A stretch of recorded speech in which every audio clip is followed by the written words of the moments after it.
안녕하세요 힐딩 여러분들, 닥터혜자입니다. 오늘은 얼굴에 있는 주름살, 그리고 주름살에 따라서 어떤 방법으로 이것들을 조금 우리가 완화해서 조금 더 젊어 보이게 살 수 있는지를 알아보는 시간을 가질 거예요. 먼저 주름살을 크게 4개로 나눠볼 수가 있거든요. 첫 번째는 표정을 막 지을 때 생기는 이런 동적인 주름, 두 번째는 그냥 가만히 있어도 접혀서 생기는 정적인 주름, 그리고 세 번째는 주름은 아닌데 이게 조직이 이렇게 늘어져서 그 밑이 처져서 주름처럼 보이는 늘어짐이 있을 수가 있고, 네 번째는 진짜 이제 나이가 드시면서 콜라겐이나 엘라스틴도 감소하고 광노화에 노출되고 하면서 스킨, 피부의 퀄리티 자체가 저하되면서 생기는 이런 잔주름들이 있을 수가 있습니다. 강의를 위해서 제가 모신 게스트분이 계신데요. 안녕하세요. 네, 혜순 씨. 네. 주름이 고민이신 우리 혜순 씨와 함께 어떻게 하면 내 얼굴의 주름을 조금 더 잘 관리해 나갈 수 있는지 한번 알아보도록 하겠습니다. 첫 번째는 눈 주위예요. 눈 주변은 사실 가장 유명한 주름은 이제 웃을 때 생기는 이 주름인데요. 이 주름은 아까 말씀드린 4가지 주름 중에 동적인 주름이거든요. 이 동적인 주름은 처음에는 표정을 지을 때만 생기다가 어떤 부위든 시간이 지나면서 점점 그 주위가 계속 접히니까 고착화가 돼요. 사실 가장 첫 번째 선택은 보톡스가 되겠습니다. 보톡스를 하셔서 꾸준히 관리를 하시면 정적인 주름으로 고착화되기 전에 이 주름을 우리가 떠나보낼 수가 있고요. 눈 옆에만 밝아줘도 한결 또 인상이 좋아 보이시거든요. 보통 눈 밑 팔자, 눈 밑에 이렇게 쭉 줄이 가는 걸 이제 보통 말씀하시는데요. 대부분 여러 가지가 결합되어 있지만 진짜 늘어짐이 주름처럼 보이는 그런 늘어짐의 한 종류거든요. 지방주머니가 늘어졌거나 해서 생기는 경우가 많기 때문에 진짜로 우리가 요거를 하안검 수술이나 눈밑지방 재배치 수술을 해서 없애주는 게 훨씬 더 효과적입니다. 눈 위에도 저 무쌍이었는데 겹주름이 생겼어요 라고 말씀하신 경우가 있거든요. 사실 저도 요거 없다가 생긴 그런 주름인데, 저도 겹주름의 과도기를 겪으면서 이렇게 쌍꺼풀 아닌 쌍꺼풀로 고착화가 됐는데, 이게 이제 마음에 안 드신 경우에는 쌍꺼풀 수술 메모리든 절개든 하시면서 겹주름을 없애서 속쌍꺼풀로 만들든지 새로운 다른 예쁜 쌍꺼풀을 만들어 보실 수가 있습니다. 그리고 이렇게 처짐이 있는 경우는 상안검, 눈썹 하거상, 이마 거상 등을 통해서 처짐을 해결을 해볼 수가 있겠습니다. 눈과 관련이 있지만 사실 눈이랑 관련이 없다고 생각하시는 것 중에 하나가 바로 요 콧등주름이거든요. 이제 진짜로 이렇게 많이 쓰셔서 생기는 것도 있지만 눈썹이 점점 내려오면서 콧등 부위가 점점 눌려서 생기는 경우가 많아요. 그리고 이런 경우에는 눈 끝에 긴 주름을 또 동반해서 만드는 경우가 있거든요. 이런 경우에는 보톡스를 해서 좋아지는 건 좀 제한적이에요. 왜냐하면 얘네는 더 이상 동적인 주름이 아니라 눈썹이 처짐으로서 생기는 늘어짐과 약간 정적인 주름이 혼재되어 있는 거기 때문에 이런 경우에는 진짜로 눈썹을 슉 올려주는 이마거상 을 하시게 되면 콧등주름이 또 밝아지는 효과를 보실 수가 있습니다. 두 번째는 이제 미간, 이마인데요. 미간이랑 이마는 정말 많은 분들이 가장 잘 알고 계시는 동적인 주름이에요. 표정 지어서 생기시는 거거든요.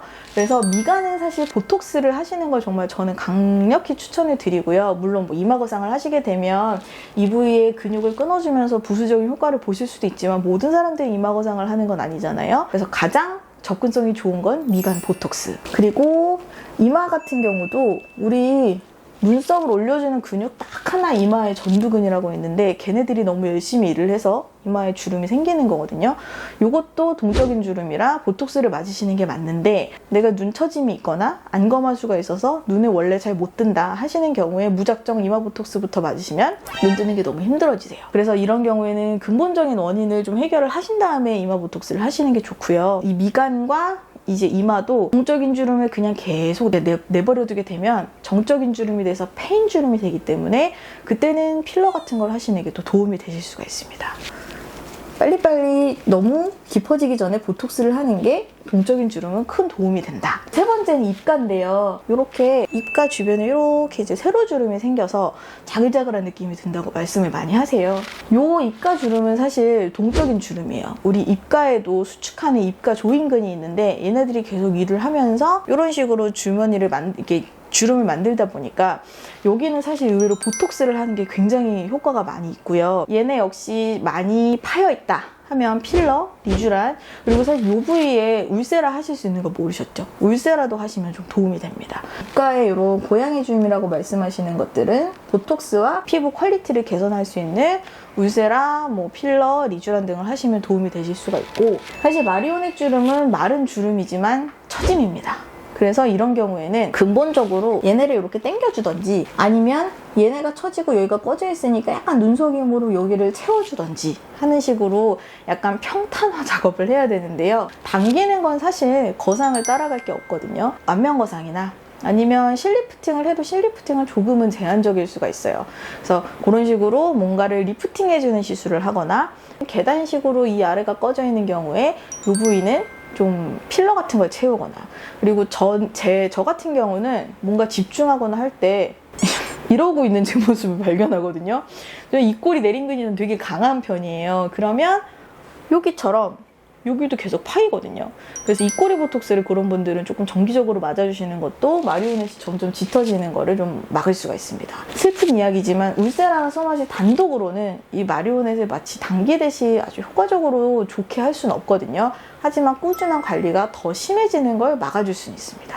그래서 마리오넷도 그런 식으로 우리가 해결을 해볼 수가 있고요. 나머지는 이제 팔자주름인데, 팔자주름은 사실 굉장히 많은 원인들이 복합되어 있어요. 그래서 1번은 여기가 처져서, 2번은 여기가 꺼져서, 3번은 여기가 계속 접혀서, 이런 이제 원인들이 컨비네이션 돼서 이제 존재하는데, 꺼진 경우에는 필러 등등을 채우시는 걸 추천을 드리고, 늘어진 경우에는 사실 거상 혹은 이제 실리프팅 아니면 울세라로 늘어진 부위를 좀 가볍게 하는 그런 타이트닝과 리프팅 시술을 추천드리고, 의외로 팔자주름이 되게 심한 것 같은데 이 선이 있는 걸 잘 모르시는 경우가 많거든요. 그리고 선이 있는 경우에는 안쪽에서 아무리 채워도 바깥쪽에 있는 이 접힌 선은 안 좋아져요. 그래서 이런 데를 계속 채워서 약간 원숭이상처럼 어색한 인상이 되지 마시고, 이 팔자주름만 타겟으로 하는 아주 부드러운 주름 전용 필러 같은 걸 하시는 게 없애지는 못하지만 은근히 이게 티가 좀 덜 나게 보이거든요. 그런 식으로 접근하시는 것도 큰 도움이 되실 거예요. 팔자주름이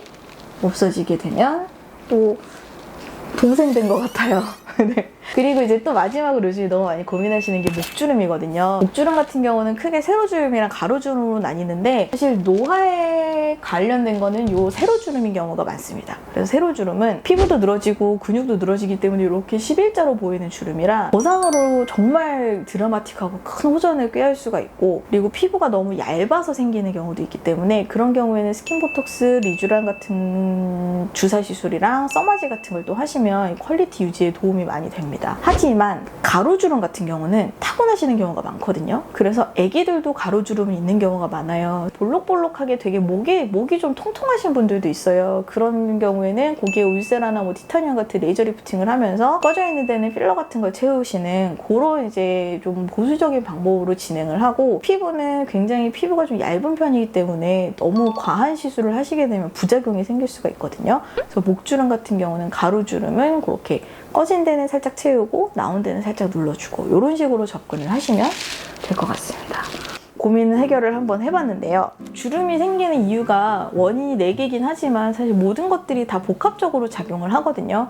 그래서 아무리 좋은 시술을 해도 내가 건강한 생활습관, 그리고 긍정적인 마음, 그다음에 충분한 수면 같은 좋은 라이프 스타일이 전제하지 않고서는 아주 반짝 빛나고 그냥 끝나는 시술에 불과할 거라는 생각을 해요. 내 자신을 아끼고 사랑하는 마음, 그에 따르는 건강한 생활 습관이 함께 해야만 시술이나 수술을 하셔도 그 효과가 더 좋을 수 있다는 점 잊지 마시면서 혜순 씨에게 감사 인사를 드립니다. 나이가 들었을 때는 어느 정도의 주름도 있는 건 좋지만 우리가 너무 인상이 세 보이거나 나이 들어 보이는 걸 피하기 위해서 주름을 잘 다스리면서 살자라는 그런 이제 취지에서 오늘의 영상을 만들어 보았습니다. 그래서 오늘 끝까지 함께 해주신 혜순 씨 그리고 혜둥이들에게 감사 인사를 드리면서 영상을 마치겠습니다. 오늘 영상 끝까지 봐주셔서 감사하고요. 닥터혜자와 혜순이는 여러분들의 인생을 응원합니다.